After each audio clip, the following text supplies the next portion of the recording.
అల్లం బెల్లం నూనె నెయ్యి ఇప్పుడు పసిపిల్లల నుంచి పెద్దవాళ్ళ వరకు తాగే పాలను సైతం కల్తీ చేసేస్తున్నారు కల్తీగాళ్ళు.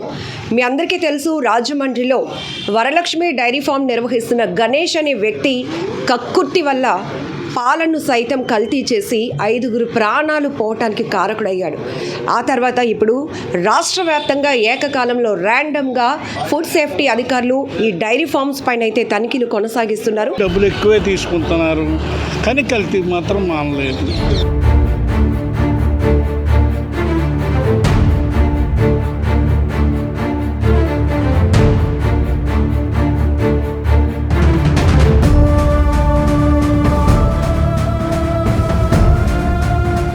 ప్రస్తుతం విశాఖలో ఉదయం 6 గంటల నుంచి కూడా ఏకకాలంలో అనేక చోట్ల ఈ డైరీ ఫార్మ్స్ నిర్వహిస్తున్నటువంటి సెంటర్స్ దగ్గర ఆకస్మిక తనిఖీలు నిర్వహించడం జరుగుతోంది.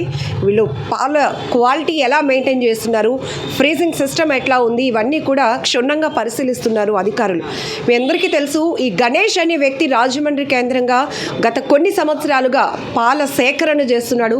42 మంది రైతుల దగ్గర ఆయన పాలను సేకరించి ఆ తర్వాత వాటిని తన డైరీ ఫామ్ ఏదైతే వరలక్ష్మి డైరీ ఫామ్ దగ్గర 70 లీటర్లు పాలు సేకరిస్తే 110 లీటర్ వరకు ఆయన దాన్ని యూరియా, డిటర్జెంట్ పౌడర్స్ కలిపి కల్తీ చేస్తూ పాలు అమ్మి డబ్బులు సంపాదించాలి అనేటటువంటి దుర్బుద్ధి.